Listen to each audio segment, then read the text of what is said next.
Salutare, popor, și bine m-am găsit la episodul cu numărul 5 din Sevul cu Golden Dragon Wrestling. Astăzi avem show-ul Feast of Rage în fața la aproape 200 de oameni, având în vedere că show-ul ar trebui să fie cu very cheap, poate să fie, deci să facem bani. Deci e foarte gros câți bani o să facem după show-ul ăsta. Sper că am salvat să fie very cheap, though. Și o avem pe debutanta din această seară, Laura Di Matteo. Putem spune al doilea star internațional, dar ea cam toată viața a fost în Anglia, chiar că este în Italia, așa că nu o să o pun chiar acolo.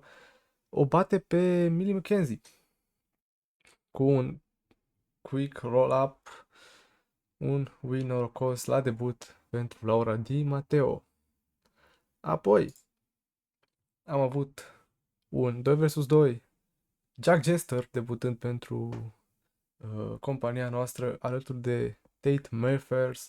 Îi înving Pedro Parker și Johnny Storm, iar Chuck Jester debutează cu o victorie 29. I mean, nu prea are popularitate, este și din Scoția, omul ăștia să-i plătesc travel-ul, dar nu e așa mult travel-ul, adică din Scoția până așa, deci e ok. Din păcate are un gimmick pur. Nu știu, nu vor gimmick-urile să mai fie bune la noi în companie.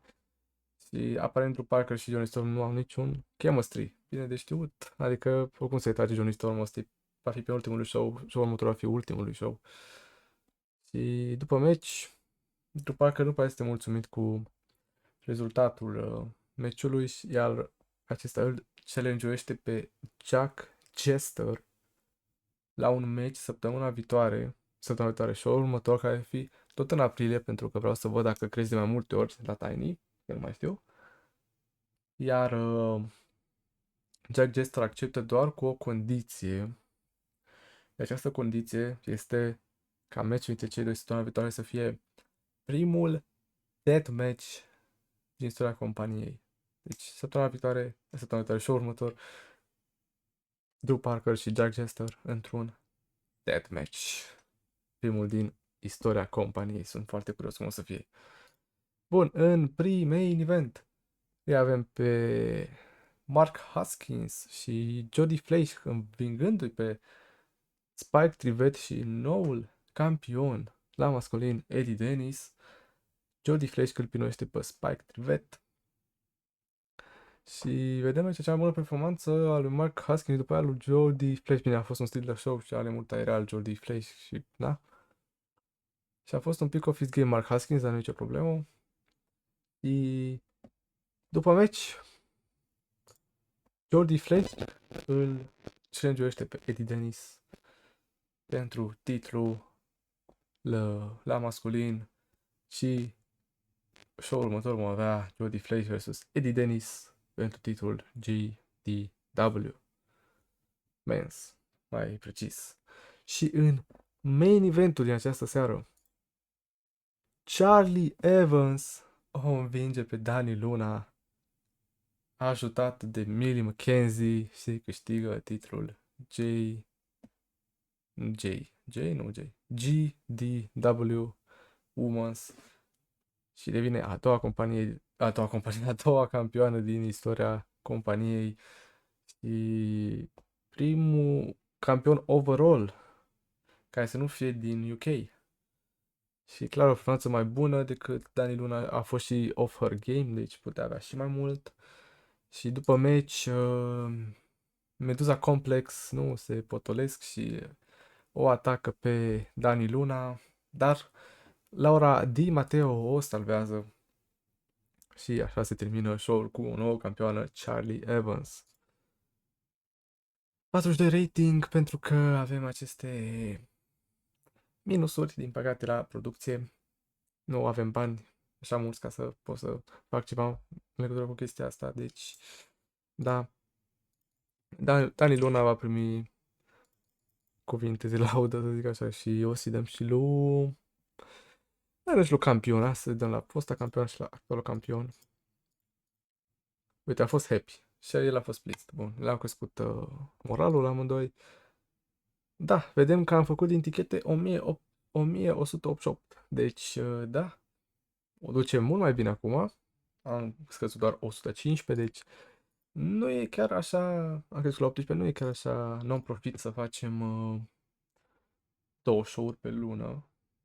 Nu vreau să mă arunc la 3, 2. O facem 2 pe lună să văd dacă cresc. Pentru că aș crește mai repede dacă aș crește 2 puncte într-o lună. Trebuie să mă uit acum când se încarcă un pic la cât mă duc în small. Foarte important, foarte important. Cred țin la 34, dacă țin bine minte. 30 ceva, 34, 30 ceva, știu că a trebuit să fie. După ce ne uităm peste lucrurile astea, vă arăt ce salari au sign-urile noastre, ce am mai făcut, ce s-a mai întâmplat și o să vă povestesc un pic și despre acest journey fără social media oarecum. Dar după aștept să se încarce și vă povestesc. Iar se încarcă de obicei după un show se încarcă destul de greu pentru că într-un motiv sau altul procesează toți trezorii posibili din save, din câte văd eu. Și durează destul de mult. Da, e ok, ok. Am avut ceva cu un stable, WWE, hirings, probabil, contracte noi. Vom vedea imediat. O să văd o chestie care nu prea îmi place, ce s-a întâmplat în save-ul ăsta. Da, o să o rezolv eu dacă nu. O să trișez un pic în caz că... Bun. Isao Takagi se retrage. Abar n-am cine este Isao Takagi. Spring Break-ul. Spring Break. Ia, spune și ce-a fost la Spring Break. Armageddon. Cine e Armageddon? Lufisto și Mace Warner l-au bătut pe Matrimon și Nick fucking Gage. Joey Janela l-a bătut pe Effie. Ali Catch aparent în joc încă e în GCW, în realitate au plecat, nu mai are voie. După ce pierdut pe Effie. Marcus Metro l-a bătut pe Grinco, Mandes l-a bătut pe Broski Jimmy. Și pe Broski Jimmy vreau să-l aduc, vă spun foarte sincer. Pe Jimmy Lloyd vreau să-l aduc la mine în companie. Pe Jimmy fucking Lloyd. Îl iubesc pe omul ăsta. Și în rest, nu prea interesant. Atticus și Hotis nu au fost în main show, ok. Da, despre noi ce spun? Very positive, good show. Perfect, perfect. Altceva, mai pleacă cineva? Yuki Star, și Yuki Star. Kamitani și Hideyoshi a câștigat... nu că e altcineva. Bun. Deci, titluri. După 197 de zile, Daniel Nash pe titlu și Charlie Evans este noua campioană. În legătură cu rosterul, ce modificări s-au făcut? Deci avem pe Jack Jester, care această sunt stațiile lui, vedeți, hardcore wrestler, I mean, da, și vreau să fac un hardcore match, are booking, de l-am adus, are 61 booking, skill, nu prea are popularitate și dăm, cred că, și 40 pe show, plus, nu știu cât costă să-l aducem din Scoția, nu cred că ar trebui să costă așa, maxim 50, deci ok, ok. Laura Di Matteo, stă în Southern England, așa sunt statuile ei, popularitate ok, 14, și dăm tot 40. Și asta mai are și la Mark Haskins, este noul nostru road agent, are 71 Psychology, a vrut să vină ca road agent, a vrut să facă, deci el va fi folosit și ca road agent și curând o să scape și de Mark Sloan ăsta, pentru că el e doar booker și probabil aș duce un wrestler care să fie și booker pe viitor. Nu cred că ai nici manager nu poate fi, deci bun. La creativitate să mă duc? Nu, unde trebuie să mă duc? La site aici. 35. Știam că 34, 35 de fapt, ca să ajungem la small. Vreau să vă arăt real quick la alianțe. În Cyber Agent a intrat Dragon Gate. Și vreau să fac o alianță cu Dragon Gate. Separat, nu cu Sam și DDT Noah sau Tokyo Joshi. Deci rămâne de văzut ce se va întâmpla. Dacă o să-mi bag eu nasul sau nu, restul rămas la fel. Și da, legat de... nu văd acum, orb. Stați așa, trebuia broadcasting aici, nu? Company for production. Rivala noastră, singura companie rivală este EVE, care au Production Value Semi-Pro, Broadcast Quality Semi-Pro și Music Generic. Dacă vrem să dăm upgrade la Production Value, ne va cere 500 de dolari, euro, whatever. Și după aceea să mă coste 500 pe lună și 150 per night of show. Deocamdată nu o să facă chestia asta. Aici suntem ok, nu trebuie să dau upgrade. La Broadcast Quality ar trebui să plătești 500 per night și deocamdată nu e ok, nu prea pot. Și la muzică, știu că e așa mult, o să trebuiască să dau 100 în plus per show, ceea ce o să fac, ca să mai ne scadă o penalitate, să nu mai luăm penalități așa multe. Deci da, o să avem generic music, să avem noi team song-uri pentru wrestleri. Și da, o să simulăm mai departe.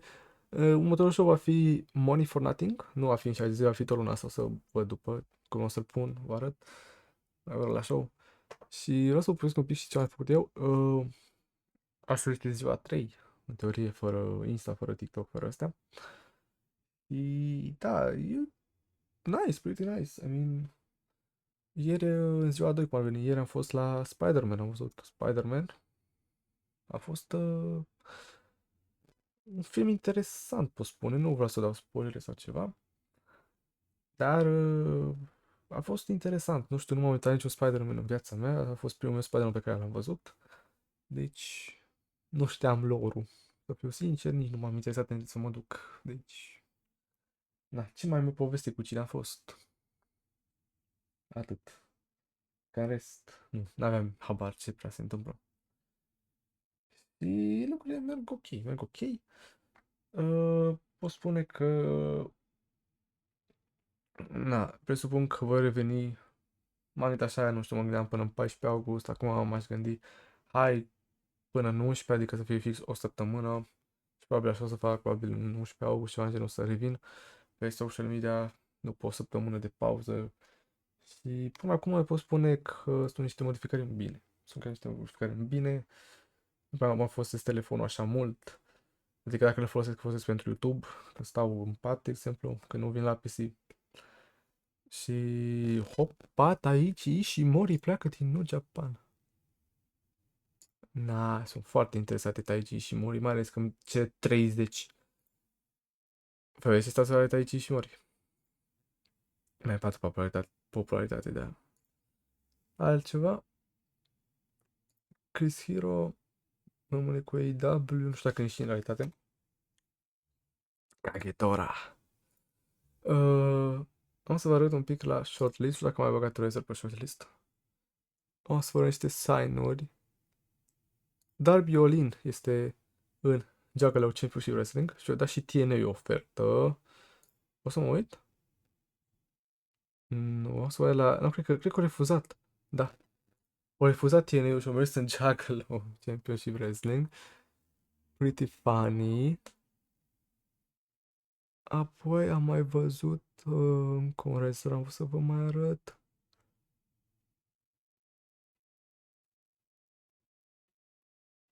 Eu, ăsta, Kota, unde e Kota? Kota Ibushi.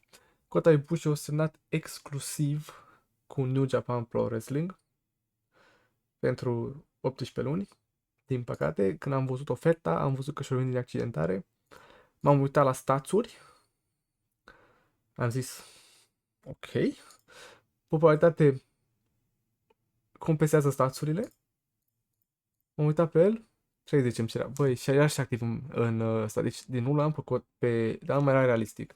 Dar luam pe Kota Ibushi pentru 30, plus transportul aia, îi plăteam transportul, că merită Kota Ibushi. Am un monstru, dar din păcate sunt exclusiv cu New Japan. Poate luam dacă nu sunt exclusiv cu New Japan. Dar, da. Bun, o să revin cu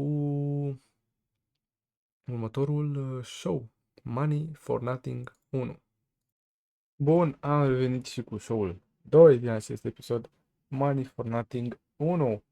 În opener o avem pe Laura Di Matteo și Dani Luna învingându-le pe The Medusa Complex. Când Laura Di Matteo a pinit-o pe Charlie Evans cu un fast roll-up și de data aceasta. Cam cea mai praf din meci a fost Laura Di Matteo, dar am pus-o numai în meciuri Technical Masterclass, deci poate dacă n-ar fi un Technical Masterclass ar fi mai bună. Dar un 50, pretty good, pretty good. Și după meci, Laura Di Matteo o cirește oficial pe Charlie Evans după ce a pinuit-o și aceasta acceptă și vom avea următorul show și ultimul show din episodul de astăzi. Charlie Evans versus Laura Di Matteo, primul title defense al Charlie Evans. Păi avem meciul de retragere al lui Johnny Storm, în care, din păcate, pierde împotriva lui Tate Mayfairs, după ce acesta a cam cituit așa, cam băgat un scaun, dacă mă înțelegeți. El învinge pe Johnny Storm în ultimul lui meci din cariera lui de wrestling profesionist. După acesta, deja la revedere de la fanish, cum se zice, dă fuci jos, se te zbracă gol, așa, bun. Și părăsește ringul și asta a fost ultima apariție a lui Johnny Storm în această companie ca un wrestler profesionist. Cine știe, poate va reveni ca un manager, poate va reveni sub o altă formă. Bun, în pre-main event am avut primul title defense din partea lui Eddie Dennis, înfringându-l pe Jody Fleisch în 15 minute 27 și este primul lui title defense. Vedem Jody Fleisch cu o performanță mai bună, dar nu pot Eddie Dennis, 5-10 perfect. Cu Road Legend-ul, dacă aveam un Road Agent, nu l-am adus pe Mark Haskins show-ul ăsta, era celălalt Road Agent, i-am dat un night off și cam, da. Asta a fost. Am folosit pe ăsta, dar nici n-am să pun main event meciul ăsta, am să pun următorul meci main event din cauza Road Agentului. Și în main event avem primul deathmatch din istoria companiei, în care Drew Parker îl învinge pe Jack Jester. Și da, n-a fost tocmai cea mai bună idee să-i pun main event, dar am zis, băi, primul deathmatch din istoria companiei, why not? Why not? Să fie totuși main eventul serii. Și da, Drew Parker îl învinge pe Jack Jester ca performanța mai bună pentru Drew Parker. Iar după meci, Drew Parker spune că am câștigat primul deathmatch din istoria companiei, eu sunt oficial următorul în linie pentru titlul GTW Men's, așa că și următor Eddie Dennis pregătește-te pentru că voi veni după titlu. Cam asta a spus Drew Parker. Și da, un 41, dacă erau invers ultimele două meciuri, dacă era title match după deathmatch, aveam un rating mult mai bun, dar asta a fost. Am crescut în popularitate, deci da, merge și cu 2 show-uri pe lună. Niște penalizări din cauza broadcastului și production values, da, e ok. O să ne adresăm lui Jody, a avut o performanță foarte bună, cred că chiar un show-ului cu performanța aceea. Și o să mergem și la Charlie Evans. Bun, am făcut primul profit din istoria companiei, $500 am făcut. Este un început bun, dar nu am crescut în popularitate, am crescut un pic acolo, e ok, e ok. Nu putem crește câte 2 puncte poate în fiecare lună, dar am crescut, asta contează. Pentru că, da, chiar dacă nu se vede, este o creștere, gen, nu se vede în joc, dar așa funcționează. De exemplu, acum suntem la un 18.7, să zic, sau ceva în genul, știți? Așa funcționează jocul. Am crescut, dar nu am crescut îndeajuns ca să facem 19. Da, am crescut, asta contează. Și de acum vom avea 2 ori pe lună, deci o să meargă un pic mai greu episoadele, probabil. Depinde de starea mea, poate facem chiar 4 ori pe episod. Episodul ăsta nu, poate în viitor. Poate să ne mutăm pe 4 show-uri. Poate, nu promit nimic. Deci, ca să avem 2 luni, câte 2 luni pe episod. Că, da, să facem așa o lună jumătate, ar dura mult. Până vreau să ajung la ce vreau să fac eu cu adevărat, să am un TV show, să am stable-uri, să am wrestler care îmi plac și tot. Toate astea trebuie să semnăm un nou wrestler, da? Și următorul să avem probabil un debut, pentru că se retrage Johnny Storm și avem nevoie de un replacement pentru el. Și da, o să vă arăt imediat o chestie foarte nașpa ce s-a întâmplat în save. Da, am păstrat aici la mesaje.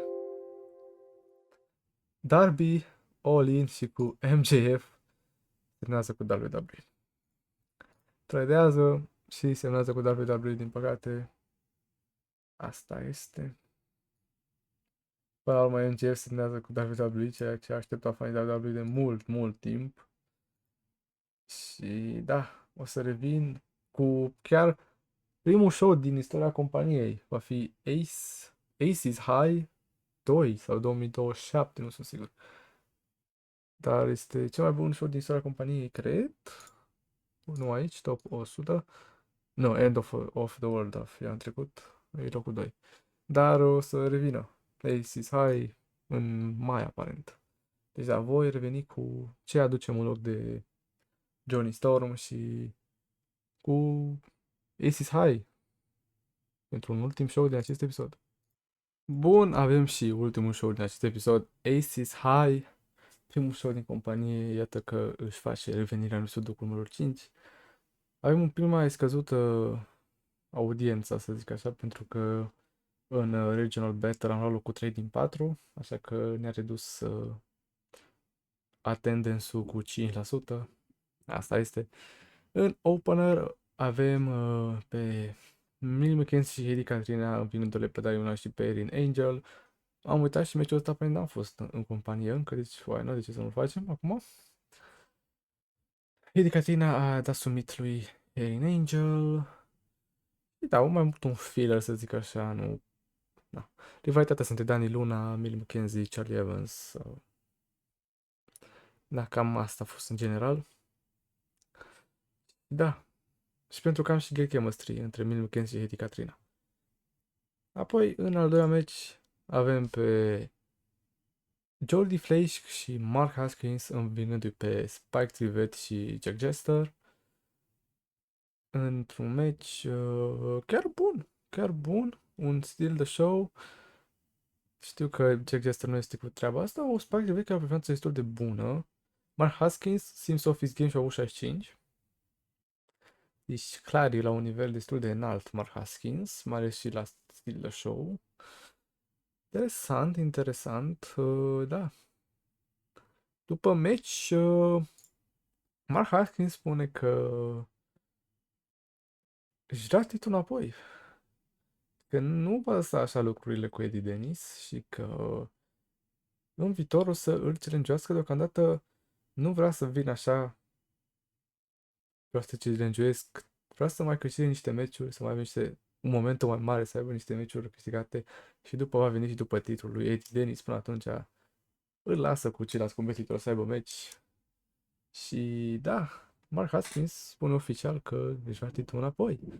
Bun, în main event avem pe Charlie Evans făcându-și primul title defense împotriva lui Laura Di Matteo. Într-un meci în care a durat 13 minute 15 secunde, primul defense al lui Charlie Evans ca campioană. Nu a mai fost așa rea Laura Di Matteo, deci dacă nu băgăm un technical la care am nevoie de technical match, trebuie să fie neapărat și opener. Și de obicei, chestia o făceam mai ales în Japonia, o făceam cu Joshi-uri, pentru că au mult tech. Și în general femeile au multă technical în joc. Depinde ce cauți, dar de obicei ce semnez eu au mult technical. Bun, și asta a fost main event-ul. Charlie Evans câștigă. După meci avem pe Millie McKenzie, venind în ring, avem și Dani Luna. Și n-a ieșit bine. Având un brawl aceste 4 femei și ducându-se în backstage, nu știm ce s-a întâmplat după. Va rămâne de văzut, poate în show următor, ce decizie se va lua după acest brawl între Medusa Complex și Dani Luna și Laura Di Matteo. Dar până atunci avem main eventul în care Eddie Dennis îl învinge pe Drew Parker după ce a folosit niște tactici neortodoxe, să zic așa, să-l învingă pe Drew Parker, făcându-și defensul cu numărul 2 al titlului GTW. Da, clar e o penalță mai bună pentru Eddie Dennis. Drew Parker mare de crescut, dar sunt sigur că o să crească. Pentru că sunt fanul numărul 1. Și după meci, Eddie Dennis îl cam atacă pe Drew Parker. Nu este foarte mulțumit de atitudinea acestuia. Și nimeni altul decât Kid Lycos One îl salvează pe prietenul lui Drew Parker din mâinile lui Eddie Dennis și debutează. El este replacementul lui Johnny Storm. Kid Lycos 1 semnează oficial cu Golden Dragon Wrestling. Doar Kid Lycos 1, nu și Kid Lycos 2. Deocamdată. În trecut, Drew Parker și Kid Lycos 1 a fost un tag team înainte să se retragă Kid Lycos 1, din câte știu. După a revenit Kid Lycos 1 din retragere, s-a venit și Kid Lycos 2 între timp. S-a format Lycos Gym. În prezent sunt prin Noua, au destul de mult au stat în Noua. Nu că să fie un tur mai scurt, dar destul de mult au stat în Noua. Lycos Gym și da, Kid Lycos 1 debutează la final de show, un debut surpriză, să zic așa, n-am vrut să-i dau un meci, am vrut să debuteze așa. Și vedem ce se va întâmpla. Dacă poate el va fi următorul challenge al lui Denis, vom vedea. 42, desigur, aceleași penalizări, așa. Îi vom da lui Drew Parker, why not, și îi dăm și lui, cum nu i-am mai dat de mult, o să-i dăm lui Spike Trivet. Că mi-a plăcut, a avut o performanță chiar 44, chiar e ok. În fine, ce am ieșit un pic pe minus, n-are nimic. Am crescut la 19, asta contează. John Wayne Murdoch. Poate să vă vedea și pe John Wayne Murdoch ce va urma. Am un plan, chiar am un plan. Da, mai încolo, mai încolo. Poate ajungem la Small.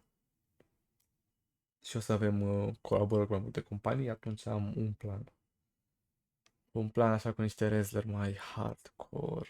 Tot am de spus. Și da, iar stă să se încarce 1.000.000 de ani.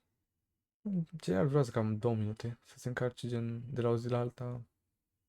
E ok. Se putea și mai rău. Am așa că ca și în save-ul trecut pe care îl aveam. Deci n-am ce să mă plâng. Dacă n-am mai explicat, o să mai explic acum. Eu simulez câte o zi. Pentru că nu vreau să pierd știri noi. Dar vreau să simulez mai multe zile, gen să dau direct 2 săptămâni, 3 săptămâni până la următorul show. Simulez câte o zi. Mai mă uit la știri, mai mă uit dacă mai e vreun release, chestii de genul. Că așa nu cred că l-aș vedea, de câte știu. Și zic că e ceva ok așa. 666. O să fac niște achiziții, văd. Interesant, interesant, foarte curios ce se va întâmpla și cu WWE. Acum cu Darby Allin și cu MJF în companie. Să vedem, nu știu cine e tipul ăsta, se pare că pleacă din Dragon Gate. Tony părăsește Juggalo, Championship Wrestling. S-a retras. 52 de ani, pare rău. Tony. Așa zice despre noi, very positive, good show, ca de obicei. În AEW, Kenny Omega câștigă titlul internațional. Și cine? Din TNA Insiders. Bă, că e Tesha Steelz, dar nu pot da seama cine este cel. Mai bine rămâne cu AEW. Și cam atâta văd. Persephone a rămas cu AEW, interesant. Da, și cam atât cu acest episod. Hardcore Heaven. Următorul show aparent, chiar dacă am avut un deathmatch în celălalt show.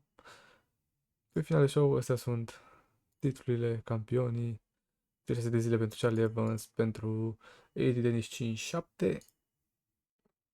Și da, cam atât cu acest episod. Ne vom revedea probabil în 2-3 zile, cam așa, o dată 2-3 zile voi posta cu un nou episod cu acest save. Pa, pa!